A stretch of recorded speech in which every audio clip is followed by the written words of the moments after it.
인공지능공학부 신창선 교수입니다. 반갑습니다. 오늘 이 시간에는 데이터 기반 AI 딥러닝과 산업 발전 방향이라는 주제로 여러분들과 1시간 정도 말씀을 나눠볼까 합니다.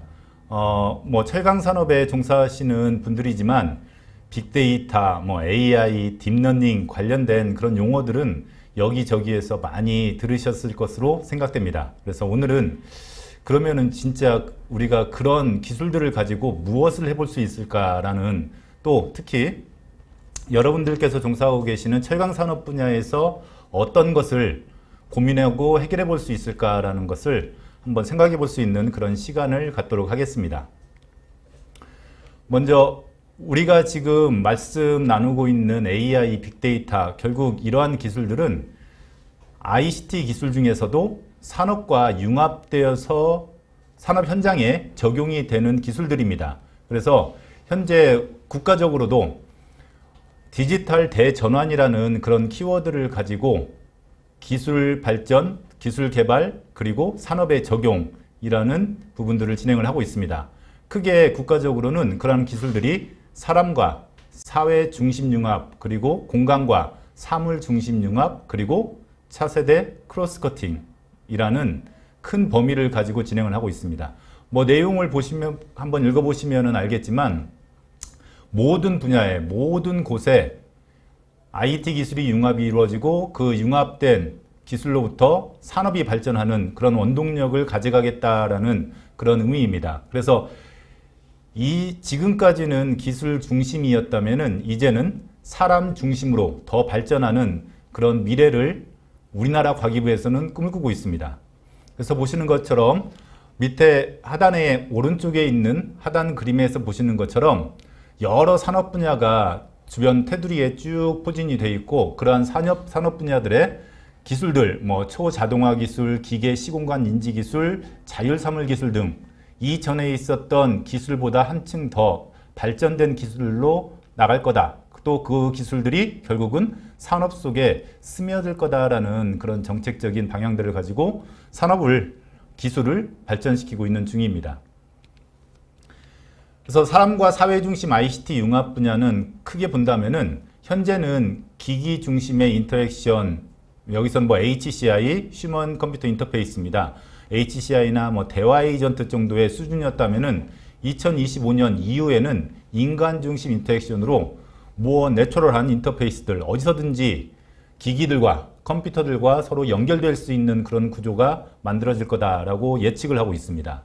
그리고 우리 산업적으로도 작업 방법에 대해서도 작업자 위주의 작업 계획과 할당 중심의 컴퓨터를 활용했다면 이후에는 아예 그런 기기들과의 협업, 제조 설비들과 협업이 이루어지는 단계까지도 발전이 될 거다라고 예상을 하고 있습니다.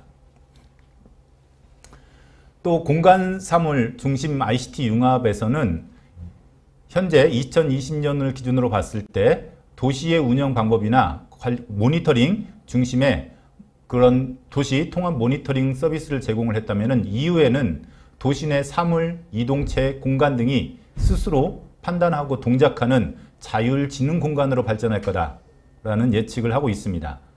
또 재난 같은 경우에도 단순히 재난 모니터링 수준에서 넘어서서 위험을 예측하고 그거에 대한 대응까지 지원해주는 서비스로 발전을 할 거다.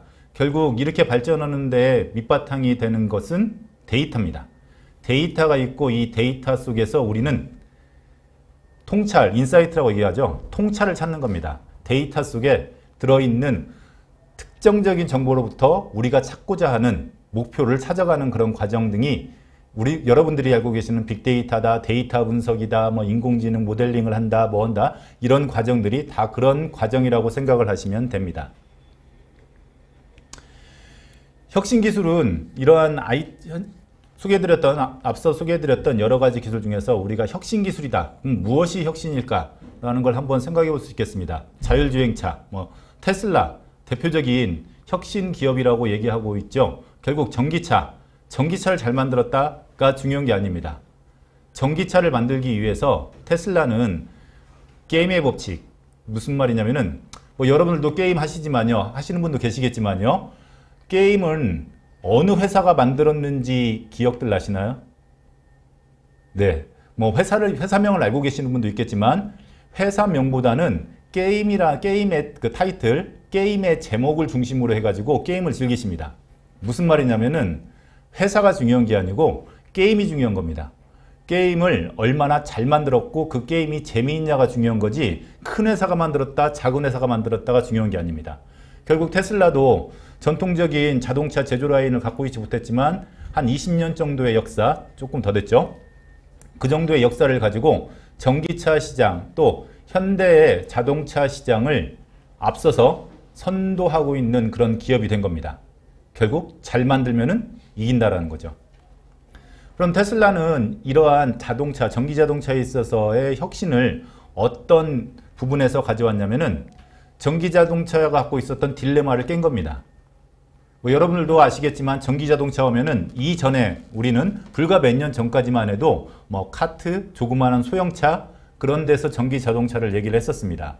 그래서 결국 그렇게 가다 보니까 배터리 용량이 부족하네? 배터리 용량이 부족하니까 당연히 운행 거리가 제한되네? 그러니까 가격이 낮아집니다. 그러니까 소형으로 갑니다.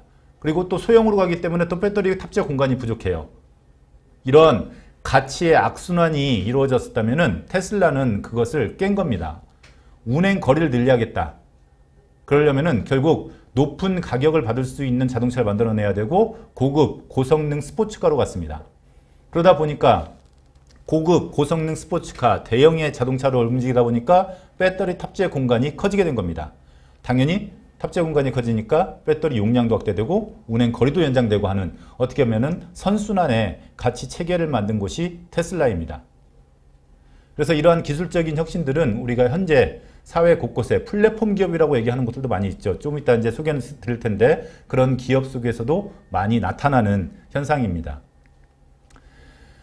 또 우리가 빅데이터라는 단어를 또 너무 자주 듣습니다. 데이터가 많이 있다. 네, 맞습니다. 데이터가 많이 있는 게 빅데이터입니다. 그런데 데이터가 많이 있다고 다 빅데이터라고 부르지는 않습니다. 그 데이터가 잘 모아졌고 양질이고 그 데이터 속에서 우리는 무엇인가 유의미한 정보를 도출할 수 있을 때 걔를 빅데이터라고 부릅니다. 그래서 정형, 비정형 데이터의 집합. 여기서 정형이라면은 우리 철강산업에서 많이 모아지는 데이터들이 대부분 정형 데이터입니다. 정해져 있는 데이터죠. 뭐 숫자들, 뭐 온도 또는 뭐 강도 또는 이런 어떤 수치로 정의될 수 있는 딱 정해져 있는 형태로 나오는 것들 이런 것이 정형 데이터이고 비정형 데이터는 정형 데이터와 반대 개념으로 뭐 예를 든다면 이미지, 동영상 뭐 이런 것들 있죠. 이런 것들이 비정형 데이터입니다.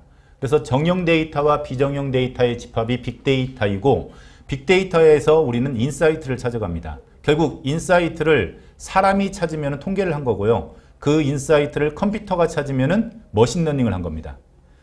지금 밑에 보시는 이 그림이 N그램이라는 구글에서 서비스하고 있는 사이트 중에 하나입니다.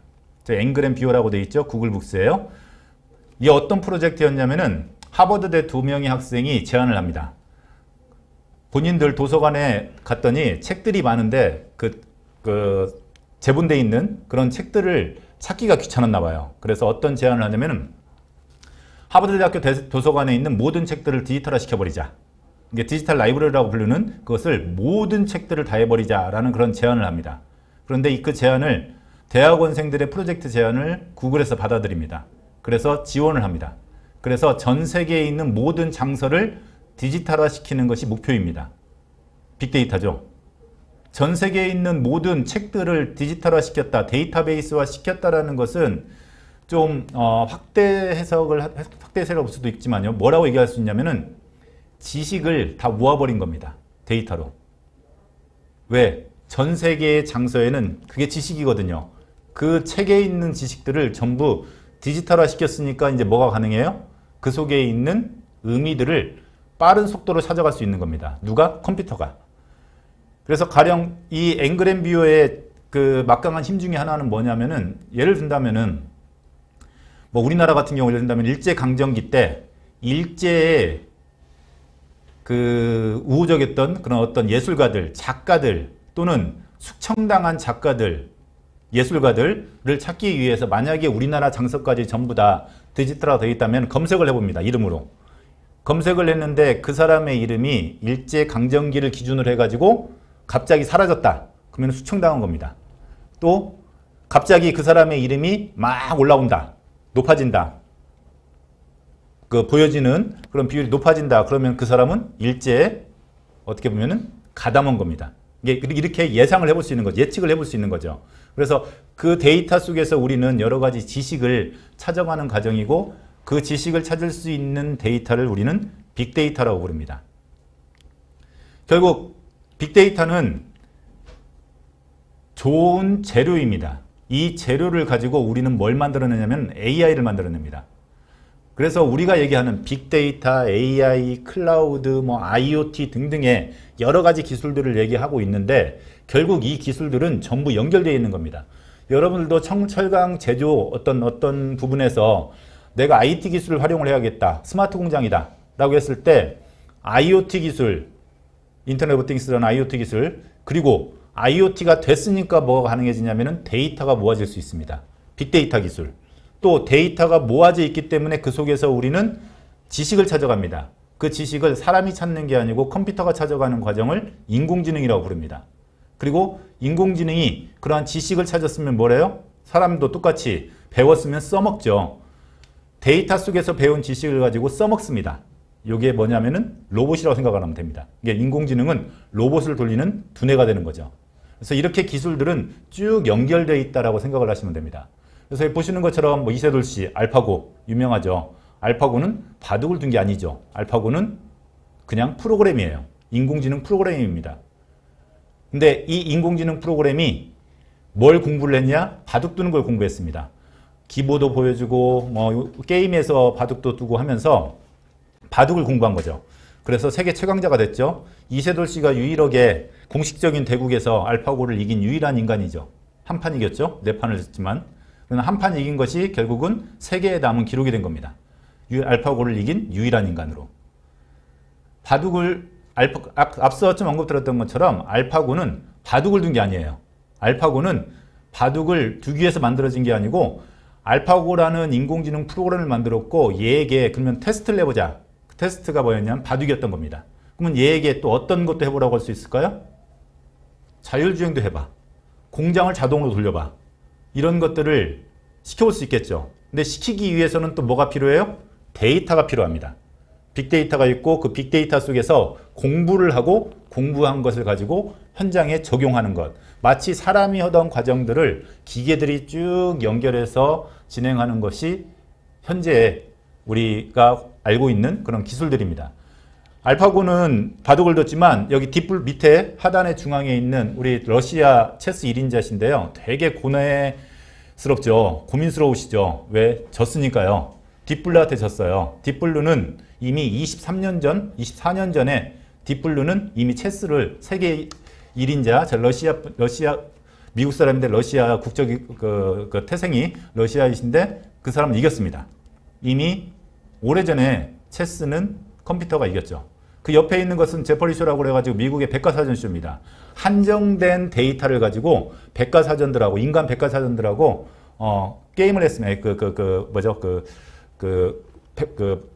문제 내고 맞추는 거, 이제 그런 걸 했습니다. 그래서 여기서도 인간 백과사전들을 다 이겼습니다. 그래서 결국은 이렇게 인공지능 프로그램들은 다양한 분야에 적용이 되고 있고, 어떻게 보면은 바둑이나 체스나 이런 것들은 테스트를 해본 거예요. 결국 이러한 바둑이나 체스에서 테스트가 끝난 놈들을 가지고 무엇을 하고 싶은 거냐? 공장 자동화를 시키고 싶고, 자율주행 자동차를 돌아가게 하고 싶고, 뭐 미래를 예측해 보고 싶고, 도시를 스마트하게 만들어 보고 싶고, 농촌도 스마트하게 만들어 보고 싶고, 그런 것들이 진행이 이루어지는 겁니다. 되게 가고 싶었는데 못 갔었는데요. 일단 그 세스, 우리 세계 최고의 그 가전 쇼죠. 라스베가스에서 벌어지고 있는데 2022년도 올해 겁니다. 올해 분야별 트렌드가 8가지로 정리가 됐습니다. 첫 번째가 로보틱스하고 AI입니다. 두 번째가 디지털 헬스케어. 결국 세스 2022에 세스에서 발표되는 어떤 트렌드는 그 트렌드가 쭉 이어지는 겁니다. 매년 세스에서 발표되는 이제 트렌드들이 조금씩은 바뀌지만 큰 줄기는 그대로 가지고 계속 세계의 흐름을, 산업적인 흐름을 반영을 하고 있습니다. 모빌리티, 이모빌리티 포함해서 이제 사물인터넷, 메타버스까지 융합이 될 거다라고 예측을 하고 있고요. 그린테크, ESG, 특히 환경, 탄소중립이라는 키워드가 우리 붙었죠. 탄소중립 때문에 환경이라는 부분이 중요하다. 트렌드로 제시되고 있습니다. 그 다음에 스페이스텍, 우리 누리호 떴죠. 똑같은 겁니다. 우리도 이제 여기 전남의 고흥 같은 경우에는 누리호가 떴으면서 거기에 이제 우주 클러스터가 지금 준비가 좀 되고 있죠. 결국 스페이스테크도 우리 전남에서도 준비를 해야 되는 그런 부분입니다. 그 다음에 푸드테크, 여기에 빅데이터, 인공지능 등의 기술들이 같이 포함되어 있는, 그리고 NFT, 대체 불가능 토큰 여러분들 알고 계실 겁니다. 그리고 벤처, 스타트업이라는 단어들이 세스의 올해의 트렌드 키워드였습니다. 그래서 그 중에 우리 오늘 말씀 나누는 중심이 이제 AI에 관련된 부분이기 때문에 주요 트렌드 1번의 로보틱스와 AI 부분에서는 보다 편리하고 유쾌한 라이프를 위한 인공지능. 이전에 세스에서는 산업적인 것들을 막 얘기를 했어요. 얘기했는데 이제는 산업적인 것을 넘어섰습니다. 그냥 라이프 자체가 인공지능 기술들이 들어가 있는 그런 라이프를 얘기하고 있습니다. 거기까지 이제 발전을 할 거다라고 예측을 하고 있는 거죠. 그래서 우리나라 같은 경우에도 가상인간 김래아 올해 가수 데뷔를 했다고 합니다. 그리고 신한은행의 AI 뱅커, 상담하는 AI 뱅커 해가지고 금융서비스에 AI를 적용된 그런 사례가 제시가 됐습니다. 그리고 세스에서 최고 혁신상을 수상한 작품 중에 우리나라 작품 중에 펜나우라는 작품이 있습니다.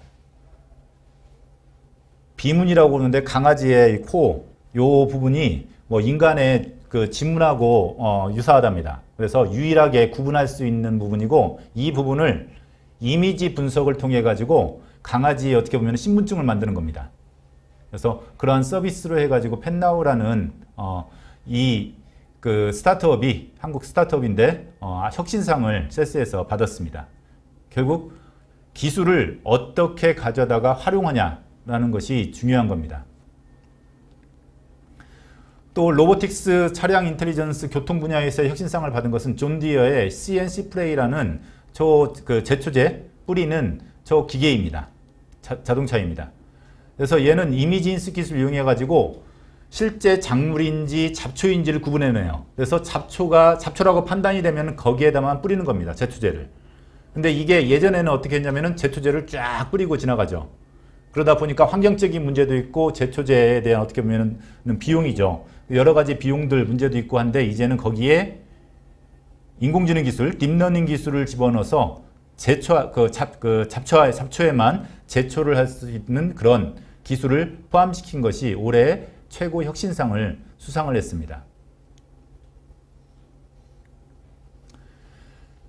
그래서 개인 삶의 질을 향상시키는 인공지능, 빅데이터 등의 기술을 활용해서 개인 삶의 질을 향상시키는 그런 방향으로 진행이 되고 있고 어르신의 말동무 그런 로봇, 우리 TV에서도 현재 나오고 있죠. 그 어르신이 있으면은 같이 대화하잖아요. 이제 그 TV 그 KT에 거기서 현재 나오는 거 있잖아요. 제품을 말씀드리기 그러니까 그런 것들이 이런 복지에 관련된 AI 기술이고 의료, 유방암 진단 보조 소프트웨어. 유방암 진단 보조 소프트웨어는 앞서 그 채쓰던 딥블루라는 그 프로그램이 있었죠. 딥블루가 뭘로 발전하냐면은 이름을 뭘로 바꾸냐면은 왓슨이라는 놈으로 바꿉니다. 왓슨이라고 들어보셨을 거예요. 왓슨은 뉴스에도 가끔 나왔습니다. 최근에 지금 미국에서 방사선사를 하고 있습니다. 이제 왜 컴퓨터는 사람은 방사선 진단을 하는 데 있어서 사람도 똑같이 이제 이미지를 보고 판단을 하죠. 어떤 질병이 있는지. 그렇지만 사람의 어떻게 보면은 그 의사들 같은 경우에는 쭉 사진들을 봤을 때 실수할 수가 있습니다. 근데 컴퓨터는 디지털 값을 가지고 얘를 판단을 합니다. 수많은 이전에 있었던 영상이죠. 방사선 영상 그 이미지들을 가지고 가장 정확하게 또 가장 가능성이 높은 확률이 높은 병들을 진단해내는 겁니다. 당연히 사람보다는 훨씬 더 많은 양의 데이터가 있을 거고 그 데이터베이스로부터 진단을 하기 때문에 더 정확하겠죠. 그래서 이제 그런 부분들, 의료 쪽에서는 그런 부분들이 적용이 되고 있고, 또 기상 예측, 사회 속에서는 지속 가능성을 제고할 수 있는 그런 기술들로 뭐 기상 예측, 교통사고 신속 감지, 3초 내에 감지하겠다, 교통사고를. 그래서 바로 그 후에 이루어질 수 있는 조치들을 자동적으로 이루어지도록 하겠다라는 지능형 CCTV까지 이렇게 나오고 있습니다. 산업 쪽에서는 제조 같은 경우에는 WFA가 국내 최초로 포스코 제2열용 공장을 등대 공장으로 선정을 했습니다. 그래서 제조 라인 속에서도 이런 IT 기술들이 적용돼서 또 IT 기술이 인공지능 기술까지 더 한 단계 발전된 그런 부분들이 적용돼 가지고 들어가고 있는 거고, 농업 같은 경우에도 플랜트 큐브나 뭐 스마트 농업, 디지털 농업이라는 명칭으로 해가지고 상당히 뭐 병의 진단, 이미지로 병의를 딱 찍으면 스마트폰으로 찍으면 진단한다든지 그런 서비스들이 쉽게, 요새는 쉽다라는 표현을 쓰죠. 쉽게 만들어지고 있습니다. 공공 같은 경우에는 안전, 안심, 뭐 범죄 예방, 그리고 전염병 신속 진단하는 이런 부분들이 이제 IT 기술 이용해가지고, 인공지능 기술들 이용해가지고 발전될 수 있는 부분들입니다. 네, 지금 보시는 영상은 구글 프로그램입니다. 어시스턴트 비서 프로그램이고 미용실 직원과 지금 대화하고 있는 겁니다. 여러분들 지금 소리가 들리실 텐데요. 한번 보십시오.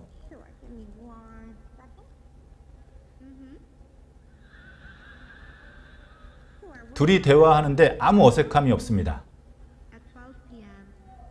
미용실 직원은 지금 컴퓨터가 얘기하고 있는지 의식하지 못하고 지금 대화를 하고 있습니다.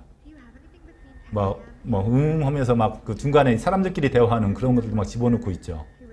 그래서 이 프로그램은 비서 프로그램이에요. 비서 프로그램으로 예약을 해주기 위한 프로그램이고, 우리나라에서도 좀 선전이 되고 있죠. 비서 프로그램이. 근데 이 프로그램이 결국은 사람의 음성을 듣고 그 음성을 이해하는 거죠. 지금 무슨 말을 하고 있구나라는 걸 이해하기 위해서는 결국 사람의 음성이 데이터가 돼야죠. 데이터값으로요. 데이터가 돼야 되고, 그 데이터가 데이터베이스화 되면서 빅데이터가 되고, 그 속에서 이 사람이 무슨 말 하는구나 라는 것을 이전에 공부했던 걸 가지고 판단을 하는 겁니다. 그러면 다음에 내가 어떤 대답을 해야 되지? 라는 것에 대해서도 이전에 했던 대화들 속에서 이때는 이렇게 얘기를 하는 것이 가장 좋구나 라고 답변을 해주는 겁니다. 심지어 여기 나오는 영상 같은 경우는 식당 직원이 비서보다도 말을 더 헷갈리게 해요. 헷갈리게 하는데 구글 어시스턴트는 그거에 대해서 정확하게 얘기를 하고 받아들입니다. 사람보다도 더 말을 잘하는 그런 프로그램이에요. 그래서 이렇게까지 발전할 거고, 결국 가령 예를 든다면은 이러한 구글 어시스턴트 같은 이런 프로그램들이 공장에 있다고 생각을 해보세요. 그러면은 이제 공장 제조 라인에서 대화용으로 서로 얘기를 하면서 작업을 할 수 있다는 겁니다. 컴퓨터와. 이제 그 부분들은 뭐 소음이 있는 곳 같은 경우에는 이제 뭐 이어팟이나 이런 걸로 이제 대체가 되겠죠. 그래서 그런 상태로 대화가 가능한 쪽까지도 발전을 하려고 하고 있고, 결국 인공지능은 내가 이걸 어떻게 잘 활용을 할 것인가라는 것이 가장 중요합니다. 여러분들도 현재 사이트에서 근무하시는 곳에서 도대체 내가 하고 있는 쪽에서 좀 뭐가 조금 불편한 부분이 있는데 이 부분들을 해결할 수 있는 기술이 있을까? 그 중에 선택받을 수 있는 것이 IoT나 빅데이터다, 뭐 인공지능이다, 클라우드다 라고 얘기하는 것들입니다. 얘네들을 반드시 써야 되는 게 아니고 선택을 할 수 있다는 겁니다. 그래서 오늘 주제 AI이기 때문에 제가 AI에 대해서 좀 설명을 좀 드리도록 하겠습니다. AI는 우리가 인공지능, 사람의 지능이 아닌 인공으로 만들어 놓은 지능입니다. 소프트웨어입니다. 이런 소프트웨어가 인간의 뇌가 활동하는 그런 방식을 흉내낸 거죠. 그거에 대한 어떻게 보면은 시초라고 볼까요? 지금 보시면은 머신러닝이 160년 전에 콜레라를 잡았다라고 나와 있습니다. 콜레라에 대해서는 요새는 거의 나타나고 있지 않은 병이기 때문에, 거의 없어진 병이기 때문에 그렇지만, 이 당시만 해도 콜레라가 한번 돌면은 마을 전체가 쑥대밭이 됩니다. 엄청나게 사람들이 죽어나가죠. 그런데 콜레라를 몰랐어요. 원인을 몰랐습니다. 그런데 의사가 단순하게 조사를 합니다. 지역별로 사람들이 사망을 했는데 어느 지역에서 어떻게 사망을 하는지에 대해서 점을 찍어본 거예요. 쭉 그 오른쪽 위에 그림 보이시죠? 점을 쭉 찍어본 겁니다. 그랬더니 어떤 지역에 저기 보면은 A 펌프 시설 사용 지역, B 펌프 이게 우물이라고 생각하시면 됩니다. 비우물 사용 지역 해가지고 봤더니 사망자 수가 현격하게 차이를 보이고 있고 또 1인당 뭐 가구당 사망자 수 같은 것들을 딱 조사를 해본 겁니다. 했더니 어느 지역들에 몰려있네 라는 걸 찾은 겁니다. 근데 이게 죽은 사람들 사망자들을 쫙 찍어놓고 보니까 이 사람들이 이쪽 지역에 몰려있네 이쪽 지역에 몰려있네 라는 걸 찾은 거죠. 근데 왜 이쪽 지역에 사람들이 많이 죽었지? 라는 것을 생각을 해본 겁니다. 보니까 거기에 뭐가 있었냐? 우물이 있었던 겁니다. 아, 우물이다. 이게 원인이다. 해가지고 우물을 다 메꿔버렸습니다. 그래서 이제 물을 다른 곳에서 이제 가져다가 사용을 해가지고 콜레라를 잡았다고 합니다. 결국 이게 뭐였냐면은 이게 요새로 얘기한다면 이게 머신러닝이에요. 이걸 만약에 컴퓨터가 그 위치를 잡고 딱 잡았다면은 이게 머신러닝이 되는 겁니다. 어떤 지역에 문제가 있다라고 찾는 거죠. 그래서 AI는 머신러닝이라는 걸 포함하고 있습니다. AI가 어떤 기술 하나를 얘기하는 게 아니고요. AI는 기술의 카테고리입니다. 지금 그림에도 보이는 것처럼 딥러닝이나 뭐 그 예측, 프레딕티브 애널리틱이나 이런 것들이 전부 다 딥러닝의 머신러닝이에요. 근데 인공지능 중에 머신러닝이 있습니다. 또 인공지능 중에는 분류다, 클러스터링이다라는 이런 기술들이 있는데 그걸 뭐 자연어 처리다 라고 지금 얘기하고 있죠. 그 기술도 포함되어 있는 겁니다. 그리고 스피치 기술, 전문가 시스템, 로봇 기술, 비전 기술 등등이 다 모아져 있는 카테고리가 인공지능 카테고리입니다. 데이터만 있는 게 아니에요. 그 데이터를 수집하기 위해서 또 수집 후에 그걸 처리하는 것부터 해가지고 모든 것들이 다 모아졌을 때 인공지능이 되는 겁니다. 그리고 그 인공지능 중에서 데이터를 얘기한다면은 머신러닝을 얘기를 합니다. 머신러닝.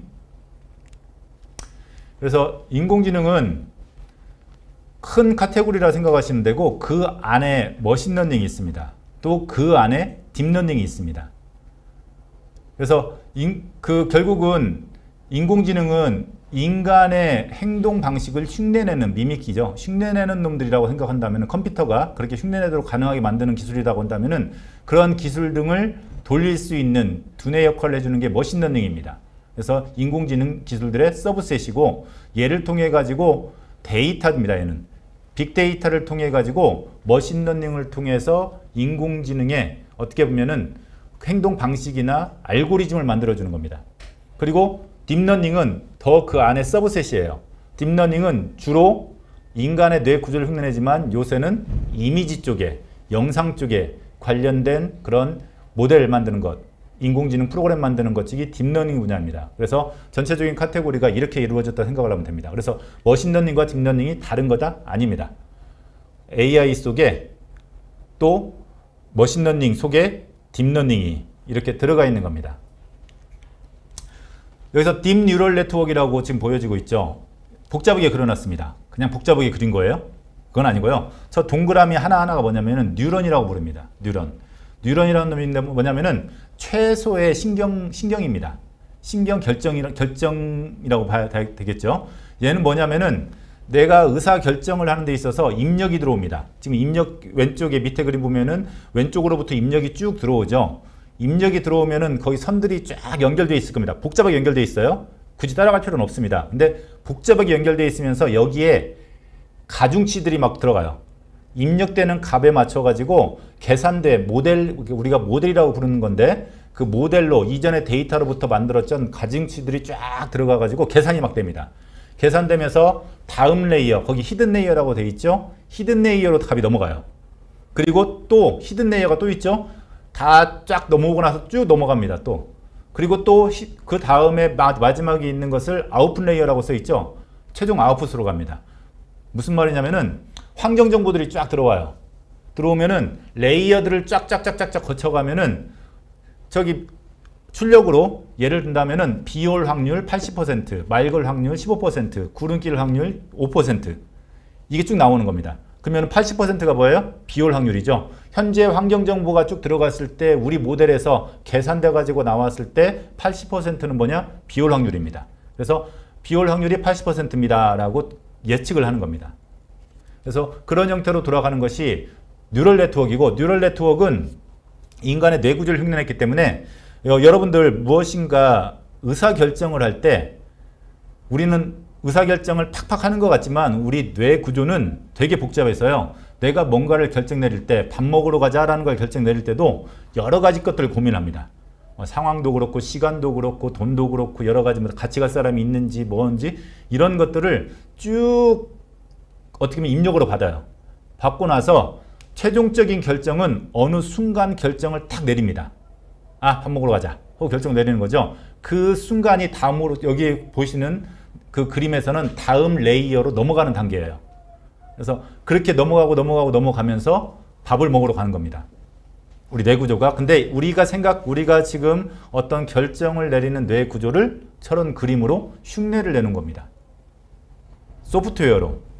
그림은 복잡하게 되어 있지만 저걸 소프트웨어로 흉내를 내는 겁니다. 그러면서 머신러닝이 결국 딥러닝을 포함을 하고 있다라고 그러는데, 예를 든다면은 지금 강아지 사진이 있습니다. 강아지 사진이 있는데 강아지 사진들이 입력으로 들어가면은 거기서 피처 익스트랙션이라고 되어 있습니다. 특징들을 찾아내는 겁니다.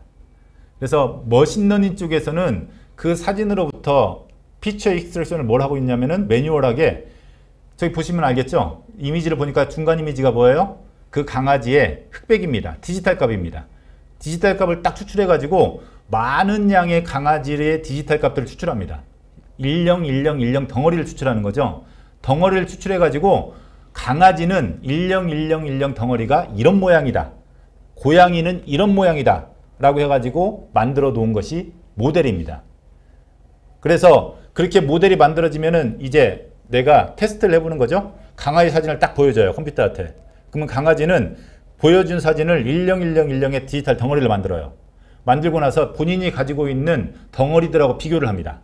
비교했을 때 이 덩어리는 강아지네? 강아지라고 예측을 하는 겁니다. 밑에는 뉴럴 네트워크를 이용한 놈인데, 동일하게 내가 강아지라는 걸 판단하기 위해서 어떻게 하는 놈이냐면은, 얘는 그 이미지에 있는 1010 값들을 일일이 하나씩 다 집어넣어 버려요. 엄청나죠?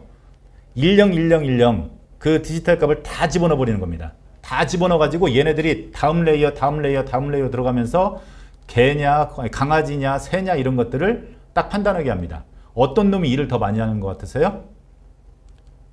밑에 놈이 일을 많이 합니다. 왜? 101010 모든 값들 다 입력을 넣어버리기 때문에요. 그런데 그러려면은, 그렇게 많은 일을 하려면은 결국 컴퓨팅 파워가 어때야 돼요? 엄청 많이 필요합니다. 그래서 우리가 뭐 이미지 분석한다, 뭐 AI 모델 만든다 할 때 이미지를 가지고 뭔가를 한다 하면은 뭐 컴퓨터가 뭐 서버 있어야 된다, 뭐 비싼 컴퓨터를 이용해야 한다, 뭐 GPU 이용해야 된다, 뭐 해야 된다 막 얘기하는 이유가 그거예요. 워낙 계산해야 될 게 많아요. 그래서 그냥 일반 PC로는 그 많은 이미지 데이터들을 처리하기가 힘들기 때문에 뭐 아주 성능이 좋은 서버, 그리고 뭐 GPU가 몇 개씩 집어 들어가야 돼. 막 용량도 막 250테라, 막 200테라는 돼야 돼, 최소한. 이런 얘기들이 나오는 겁니다. 그래서 엄청난 비싸게 시스템들을 구축을 하죠. 그래서 그렇게 내가 스스로 구축하기 힘들 때는 어떻게 해요? 돈 주고 빌려야죠. 돈 주고 빌리는 게 뭐예요? 클라우드입니다. 내가 스스로 구축하고 온프레미스라고 부르는데, 내가 스스로 구축하기는 너무 큰 돈이 들어가니까 그러면 조금 더 적은 돈으로 돈 주고 빌리자. 유지보수나 이런 것들도 그쪽에 다 해주니까, 그래서 클라우드 환경을 이용을 하는 겁니다. 거기다 쫙 올리고 데이터들 쫙 그쪽에서 돌려가지고 결과만 딱 돌려받는 거죠. 여러분들 공장에서도 이제 많은 데이터들이 나오고 뭐 이런 모델 같은 걸 돌려보고 뭐 그런 것을 적용시키겠다 했을 때는 결국은 공장에서도 수많은 데이터들을 우리 공장에서 계속해서 관리를 할 수가 없거든요. 서버실에서. 그러면 다 어디로 올려버리냐면 그냥 클라우드 서비스 받아버립니다. 클라우드로 전부 올려버려요. 그래서 클라우드에서 돌려가지고 결과만 딱 돌려받는 그런 형태로 서비스를 해주고 있고, 특히 우리 광양 같은 경우에는 이번에 빅데이터 센터가 들어오려고 준비를 하고 있죠. 저기 KT하고 뭐 MS하고 같이 해가지고 저기 산단에 들어오려고 준비하고 있는데, 이제 그쪽이 산업 데이터들을 가지고 그런 일을 하려고 하는 겁니다. 그래서 이러한 걸로 우리가 할 수 있는 것들, 2D 오브젝트 디텍션 같은 경우는 보신 것처럼 말인지 강아지인지 개인지 사람인지를 2D 이미지에서 딱 찾아내는 거고 결국 이렇게 찾는 것도 뭐예요? 학습을 시켜야 돼요. 컴퓨터한테요. 학습을 시켜서 이런 덩어리는 말이야, 강아지야, 자동차야, 사람이야. 결국 이 정도로 하던 것이 이제 어디로 넘어가면 3D 오브젝트 디텍션으로 넘어갑니다. 그럼 이제 3D 오브젝트 디텍션이니까 딱 그림 보니까 뭐예요? 아, 요거 자율주행 자동차구나. 거기로 넘어가는 겁니다. 근데 이렇게 하기 위해서는 아주 빠른 두뇌가 필요하죠. 왜? 자동차는 속도가 있고 수시로 여기저기서 막 상황들이 발생하죠. 그거에 대처를 해야 되죠. 그렇기 때문에 아주 빠른 두뇌가 필요합니다. 그래서 패스트 RCNN, 리커런트 컨볼루셔널 뉴럴 네트워크라고 부르는 패스트, 빠른 놈, 빠른 인공지능 모델이 필요한 겁니다. 그래서 그런 모델 통해 가지고 뭐 자율주행 자동차 쪽에서 지금 하고 있죠. 현재 자율주행 자동차를 크게 네 개의 레벨로 나누는데 가장 높이 올라가 있는 회사는 테슬라예요. 테슬라가 거의 3.5단계는 넘어섰다라고들 비공식적으로 얘기를 합니다. 거의 4단계도 4단계면은 무슨 말이냐면은 완전 저 혼자 가는 겁니다. 혼자 가는 그런 수준까지 올라갔다라고 얘기를 하고 있고요.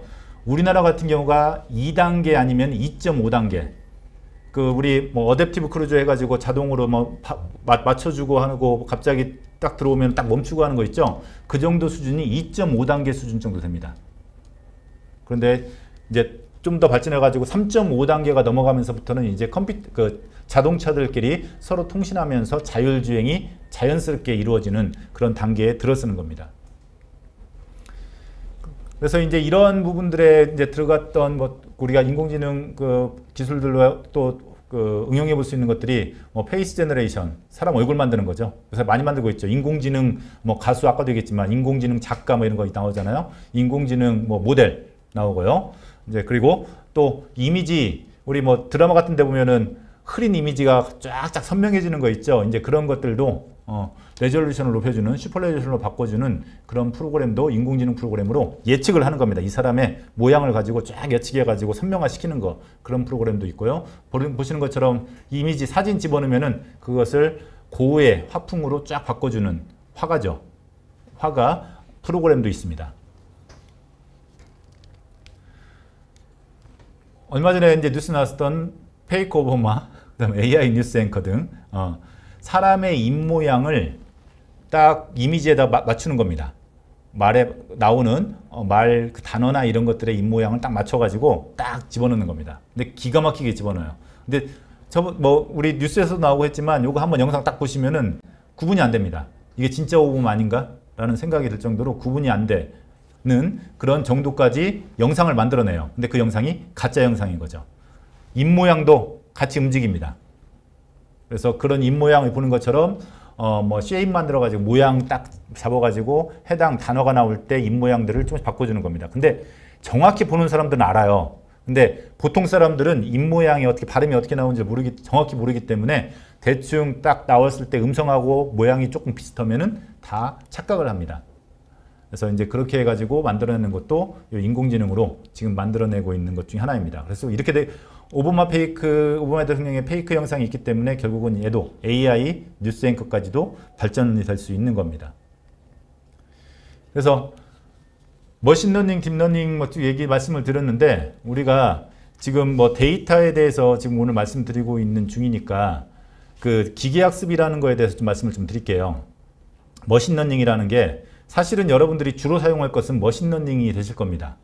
그래서 머신러닝을 크게 지도학습과 비지도학습과 강화학습으로 나눠요. 세 개로 나누는데 지도학습은 뭐냐면은 이미 정답을 알고 있어요. 정답을 알고 있고 그 정답을 찾기 위해 데이터를 어떻게 보면은 모델을 만들어가는 과정입니다. 근데 비지도학습은 정답이 뭔지를 모르겠어요. 그렇지만 데이터 속에서 정답을 찾아가는 과정이에요. 지도학습은 정답을 알고 있고 이 정답이 나오려면 어떻게 데이터들이 움직여야 되는지를 얘기하는 거라면은 비지도학습은 정답을 몰라요. 그래서 데이터 속에서 이 정답을 찾아가는 겁니다.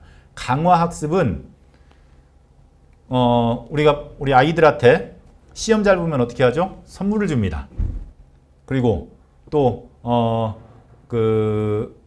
용돈도 주고 막 그러죠. 그러면 아이들이 더 기분이 좋아서 더 열심히 하죠. 그거하고 똑같아요. 컴퓨터한테도 포인트를 줘요. 그 포인트라는 게 뭐냐면은 가중치를 주는 겁니다. 틀리면은 감점을 해요. 가중치를요. 맞으면은 가중치를 높여줘요. 그래가지고 얘한테도 보상을 해줍니다. 그게 강화학습이에요. 그것까지 포함되어 있는 게 강화학습이고, 지도학습은 예견 보는 것처럼 여러분들은 지금 보시는 이 이미지가 개와 고양이라는 걸 딱 알아요. 왜? 어떻게 아시죠? 어떻게 아시냐고 물어보는 건 조금 애매하긴 하지만, 이상하긴 하지만 공부했기 때문에 알아요. 이미 어릴 때부터 이 모양은 고양이고 저 모양은 개라는 것을 공부를 했습니다. 엄마로부터 선생님들로부터 공부를 해서 저런 비슷한 이미지가 나오는 순간 강아지다, 개다, 강아지다, 고양이다 라고 그렇게 딱 맞추는 겁니다. 이게 지도학습이에요. 이미 알고 있는 정답을 가지고 맞추는 겁니다. 그래서 지도학습은 고양이와 개에 대한 데이터를 가지고 있고, 얘가 고양이고 얘는 개 데이터야. 그래서 그러한 많은 양의 고양이 데이터와 개 데이터를 공부를 합니다. 공부를 하고 시험을 봐요. 사진을 딱 보여줍니다. 이게 고양이야, 개야? 고양이입니다. 개입니다. 고양이입니다. 개입니다. 쫙 봐가지고 지금 밑에 하단에 있는 몇 점 맞았어요? 65점 맞은 겁니다. 65점이 누구예요? 고양이입니다. 그러면은 결과가 뭐예요? 고양이입니다. 얘는 65%입니다. 고양이일 확률. 이렇게 얘기하는 것이 지도학습입니다. 비지도학습은 얘가 고양이인지 갠지는 모르겠어요. 근데 대량의 데이터를 쫙 집어넣어 보니까 얘가 나눠지더라고요. 두 개로 나눠지네? 이거 클러스터라고 부릅니다. 두 개의 클러스터로 나눠지네? 두 개의 클러스터로 나눠지는데 어찌됐건 이 두 개의 클러스터를 가지고 다른 이미지를 가지고 시험을 봅니다. 시험을 봤더니 A라는 클러스터는 65고 B라는 클러스터는 25점이네? 얘는 A라는 클러스터로 들어가야겠구나 라고 얘기하는 겁니다. 근데 A가 뭔지를 몰라요. 그렇지만 A라는 놈으로 뭉쳐 있어요. 그래서 다 끝나고 나서 이제 뭘 하냐면은 A라는 걸 딱 보고, A라는 사진을 보고, 얘한테 이름 붙여야겠다. 뭐라고 이름 붙여요? 고양이 라고 이름 붙이는 겁니다. 이게 내가 얘가 고양이인지 몰랐지만 아무튼 어떤 덩어리, 이쪽에 모여있는 놈들인데 그 놈들을 보니까 특징이 뭐 귀가 삐죽하고 수염이 이렇게 나 있고 뭐 야옹야옹 울고 뭐 이런 것들이 있어요. 그러면 얘는 고양이라고 부르자 라고 해가지고 마지막에 정답을 부여하는 겁니다. 이게 비지도학습이에요. 비지도학습. 그래서 어떤 특이점 같은 거 찾아가는 거 있죠. 데이터 속에서 여러분들 그 공장에서 이상하게 고장이 나요. 근데 데이터들이 쫙 수집해 놓고 봤는데 그 고장나는 순간에 데이터들의 변화를 보니까 어떤 놈들인가는 뭉쳐가지고 어떤 변화를 일으켜요. 그러면 그 뭉쳐있는 클러스터가 뭐냐면은 고장의 원인이 되는 겁니다. 그래서 그 클러스터를 얘는 고장 넘버 원이라고 이름 붙이는 겁니다. 이러한 형태의 데이터 클러스터가 모여지는 순간 기계는 고장나는 겁니다. 그렇게 예측하는 것이 비지도학습입니다. 지도학습은 뭐예요? 이게 무슨 고장인지를 이미 알고 있어요. 그래서 이 고장에 어떤 놈들이 반응을 해가지고 고장이 나는지도 알고 있어요. 그래가지고 얘를 가지고 실제 돌려봤더니 어느 순간에 이런 상황이 만들어지네? 그러면은 이 고장 하고 딱 얘기를 해버리는 겁니다. 그것이 지도학습입니다. 그래서 지도학습과 비지도학습으로 구분될 수 있습니다. 그래서 데이터가 모아진다면은 결국 우리는 머신러닝, 인공지능이라는 걸 하고 있다라고 얘기할 수 있습니다. 그래서 그러한 과정이 공부하는 과정, 그리고 프리딕이라는 과정 뭐냐면은 시험 보는 과정이에요. 여러분들 어떤 게 제일 좋을까요? 공부를 열심히 했어요. 시험을 더 잘 보는 게 좋죠, 당연히. 일반적으로 그렇죠. 우리 아이들이 공부를 열심히 했어요. 근데 이런다면은 이거 딱 어떻게 그 점수를 정할 수는 없지만 한 90점 정도는 한 것 같아. 그런데 얘가 95점을 맞았네? 오, 좋아요. 되게 좋죠? 근데 머신러닝은 안 좋아해요. 머신러닝은 내가 공부를 해가지고 90점을 맞았잖아요? 그러면은 프리딕을 했을 때, 즉 시험을 봤을 때도 몇 점 정도 나와야 돼요? 90점 정도 나와야 돼요. 90점보다 조금 낮게 나와요. 조금 낮게 나오는 게 제일 좋아요. 왜 그러냐?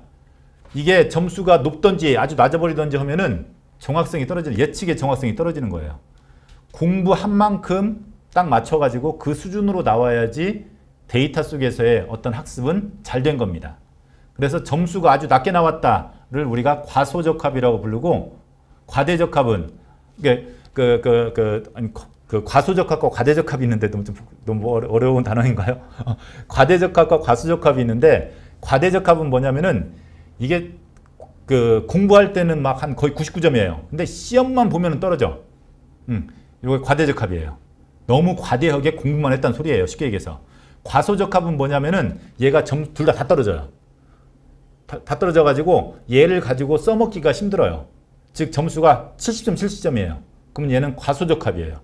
쉽게 얘기한다면은 과소적합인데 과소적합의 원인은 뭐냐면은 데이터 양이 적거나 여러 가지 상황이 있지만 가장 큰 경우가 데이터 양이 적으면은 학습이나 공부하는 양들이 적으면은 과소적합에 걸립니다. 점수가 낮아요. 근데 과대적합은 공부를 너무 열심히 해가지고 실제 시험 보는데 완전 심 빠져가지고 시험을 못 본 거 이런 상황이 되는 겁니다. 그래서 머신러닝은 어때야 하냐면은 둘이 비슷하게 나올 때 둘이 거의 비슷하게 점수가 나올 때 잘 만들었다. 이거 비슷한다는 것은 좀 높은 점수로 비슷하게 나왔을 때 잘 만들었다라고 얘기합니다. 그러면서 지금 말씀드렸던 여러 가지 것들은 지금 제일 요게 신기술의 뭐 라이프 사이클이라고 생각하시면 되는데 맨 위에 있어요. 이 단계가 뭐냐면은 그 기대가 만빵인 상태입니다. 현재. 근데 이러한 기술들이 쭉 내려옵니다. 구렁텅이에 빠지죠? 쓰라에 빠집니다. 쭉 하강을 하게 되는데 하강에서 살아남는 기술들이 다시 인라이트먼트 각성의 그런 슬로프를 타고 올라갑니다. 결국 오른쪽으로 쭉 진행돼서 살아남는 것들이 산업화가 이루어지는 겁니다. 그래서 현재는 2017년도에 예측을 했지만 현재는 지금 2017년도에는 한참 위에 꼭지에 있었던 단계였었고 지금은 조금씩 내려오는 그런 단계라고 생각을 하면 됩니다. AI 기술들이요. 그래서 빅데이터 왼쪽 하단에 있는 것들이 이제 결국은 데이터 얘기고요. 이러한 데이터들이 모여지면은 결국 향후에 인공지능으로 넘어가는 것들이 뭐냐면은 모델링, 예측과 최적화입니다. 예측하는 것들 이런 쪽이 결국 인공지능은 예측을 해서 예측대로 동작을 한다든지 뭔가를 결과를 내놓는 겁니다. 예측을 하지 않는다는 것은 그냥 통계로 끝나는 겁니다. 이게 어떻게 보면은 예측을 하지 않는 것은 결국은 뭐라고 해야 돼요? 미래를 예측한다? 그것은 인공지능이라고 얘기할 수 있지만 예측하지 않는다? 그건 최적화? 그냥 딱 꼭 필요한 정도만 딱 하는 것이라고 생각을 할 수 있습니다. 그래서 예측이라는 단서가 중요한 단서입니다. 그래서 산업적으로는 이제 플랫폼이라는 단어에 대해서도 우리가 좀 알고 있어야 됩니다. 결국 지금 얘기하고 있는 기술 등은 결국 산업화가 되려면 플랫폼에 포함이 돼야 됩니다. 플랫폼은 순천역 같은 플랫폼입니다. 어떤 놈들이 어떤 데이터가 들어오든지 그 플랫폼을 통해서 나갈 수 있어야 됩니다. 그래서 이러한 플랫폼은 산업 플랫폼으로도 가고 있고요. 결국 이러한 산업 플랫폼의 가장 좋은 예가 타다, 뭐 쿠팡 이런 거죠. 결국 여기에 있어야 될 중심적으로 있어야 될 게 뭐예요? 고객입니다.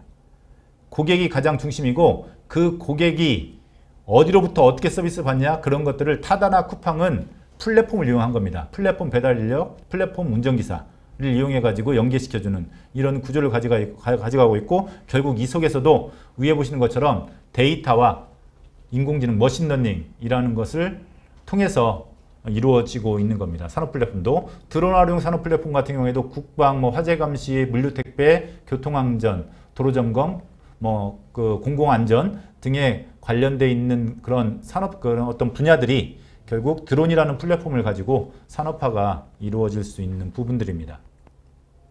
실제 그러면은 저희 연구했던 내용 중에 하나인데요. 이건 뭐냐면은 어떻게 한번 이런 것들을 응용해 볼 수 있을까? 산업적으로는 에너지 쪽에서는 이런 것들도 응용이 가능합니다. 지금 그 전봇대라고 그러잖아요. 전신주가 쓰러진대요. 저도 처음 들었거든요. 한전에서 용역을 봤는데 한전에서 용역이 뭐가 나왔냐면은 전신주가 쓰러지는 원인을 찾고 싶은 겁니다. 근데 자주 쓰러진대요. 우리는 모르고 있지만 뭐 농촌에서도 땅 때문에 이게 쓰러지기도 하고 사고 나가지고 쓰러지기도 하고 쓰러지는데 쓰러지는 원인을 찾고 싶은데 사고 나서 쓰러지거나 땅이 어떻게 보면은 그 집안 침하나 이런 것 때문에 쓰러지는 것들에 대해서는 다 알고 있어요. 알고 있는데 그 외에 쓰러지는 이유를 알고 싶은 겁니다. 한전에서는. 근데 왜 그 이유를 알고 싶냐면은 여기 수직하중, 수평하중 얘기하면서 저기 그림에 A, B라고 있죠. 사이에요. 저 A, B가 뭐냐면은 그 전선이잖아요. 전선의 장력입니다. 장력. 이렇게 돼 있잖아요.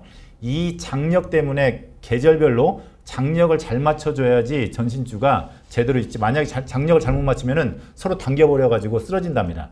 그래서 한전은 자기들은 잘 맞춘다고 얘기를 해요.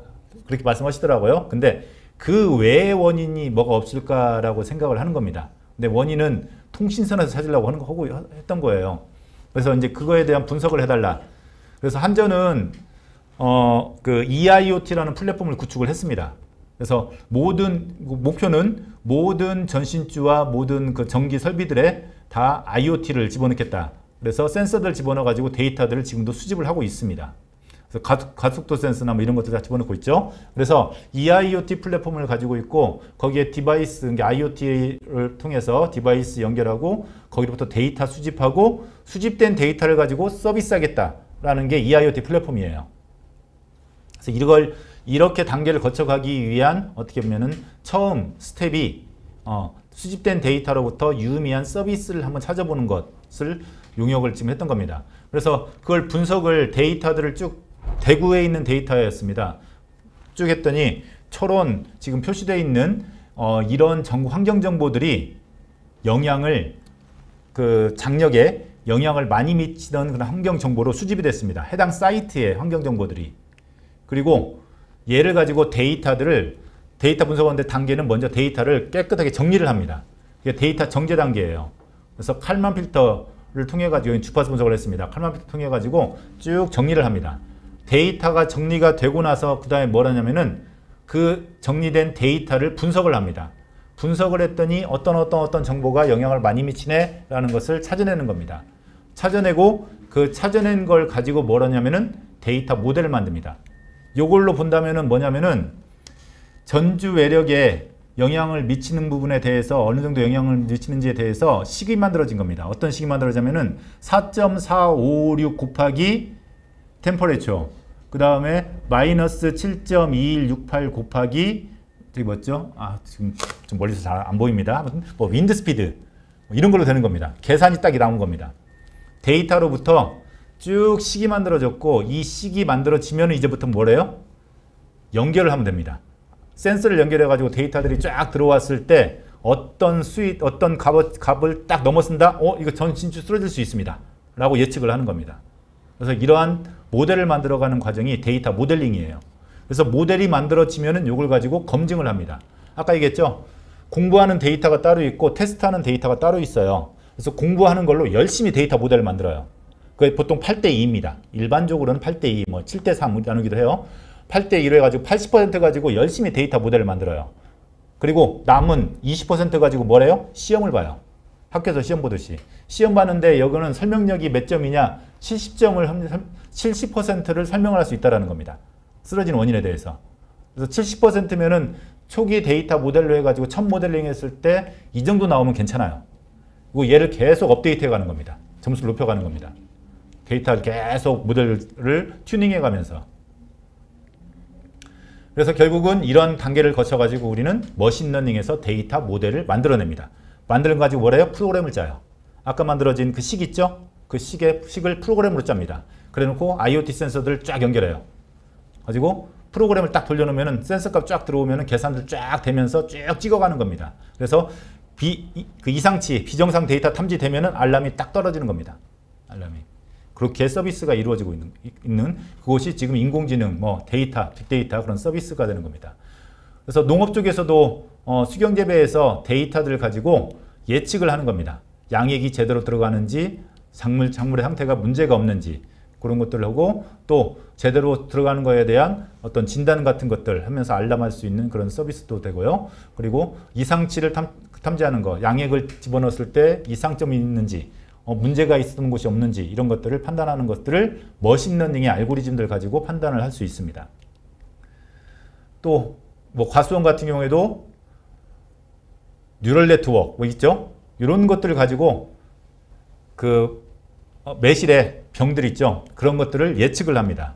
그래서 데이터가 수집이 됐고 수집된 이런 형태의 데이터들이 수집이 됐고 수집된 데이터를 가지고 언제 병이 발생했는지를 분석하고 그거에 맞춰 가지고 데이터들은 어떻게 움직였는지 그런 것들을 모델로 잡고 최초 그 병의 발생일 거기에 맞는 데이터들, 이전의 데이터들 가지고 모델링을 쭉 들어갑니다. 또 복숭아 시사리 존벌이라는 그 벌이, 충이 그 매실에다가 알을 놓는데, 알을 넣어가지고 낙과를 시키는데 낙과를 언제 알을 놓는지 그런 것들을 찾아내는 겁니다. 찾아내가지고 얘를 프로그램을 짜는 겁니다. 프로그램 짜는데 그 프로그램이 이런 놈이에요. 이런 놈은 아까 얘기했죠. 뉴럴 네트워크에 저 숫자 값들 막 보이시죠? 저 숫자 값이 뭐예요? 가중치예요. 계산하는 겁니다. 들어오는 입력값하고 계산을 쫙 해가지고 다음 단계로 넘기고 다음 단계로 넘기고 다음 단계로 넘겼더니 대기 온도와 적산 온도가 들어왔을 때 그 상태에서 싱가루병은 몇 퍼센트, 균핵병은 몇 퍼센트, 검은별 무늬병은 몇 퍼센트 나온다는 겁니다. 저는 싱가루병이 어떻게 생겼는지도 모르고 균핵병이 어떻게 생겼는지도 몰라요. 근데 뭘 만들었는가 하면 가운데 모델을 만든 겁니다. 뭘 가지고? 이전에 데이터들을 가지고. 그래서 데이터가 그만큼 중요한 겁니다. 데이터는 앞서도 언급했지만 쓸모없는 데이터는 쓸모없는 모델을 만듭니다. 쓰레기 데이터는 쓰레기가 나와요. 결국 양질의 데이터가 수집이 돼야 되고, 양질의 데이터라면 결국은 IoT라는 것이 반드시 포함이 돼야 됩니다. 그 외에 뭐 환경정보, 여러 가지 환경정보를 통한 예측도 가능하고요. 이렇게 된 것이 결국은 이러한 식을 만들어내고, 이러한 식들이 서비스가 어떻게 이루어지냐? 이렇게 이루어지는 겁니다. 이건 순천에 있는 기업에서 실제 이제 구현을 한 겁니다. 저희가 모델을 만들어 드렸고, 그 모델에 맞춰가지고 구현해가지고 기상정보하고 딱 집어넣는 거예요. 집어넣어가지고 여기에서 이 사이트에서 복숭아 시설이 존벌 발생할 것 같습니다. 방지하십시오라고 문자를 드린 겁니다. 농민들한테. 그리고 얘 같은 경우에는 뭐 균핵병, 싱가루병이 발생할 것 같습니다. 그 방지하십시오라고 문자를 드리는 겁니다. 그리고 이것들을 딱 보실 수 있도록 하는 그런 서비스들이 모델이 만들어지면 가능해진다는 겁니다. 그래서 이렇게 시스템에 적용되는 뉴럴 네트워크 모델에 적용된 그런 결과들이 나올 수 있습니다. 네, 여기까지 해서 제가 준비한 자료는 인공지능 뭐 데이터 관련된 또 산업에 어떻게 적용될 수 있을까. 사실은 제가 철강 쪽 산업에 지금 그 철강 데이터를 가지고 지금 연구를 진행하고 있는 부분이 있긴 한데, 그쪽 데이터는 아직 정리가 지금 잘 안 돼가지고 그쪽 데이터로 보여드리진 못했는데, 여러 이게 어떤 분야든지 그 분야에서 데이터가 모아질 수 있고 빅데이터가 있고, 그 빅데이터로부터 우리는 모델을 만들어내고, 모델 만들어진 것이 기계를 돌리네요. 그러면은 이것이 인공지능 프로그램이 되고 로봇이 되는 겁니다. 넓은 의미로 본다면은.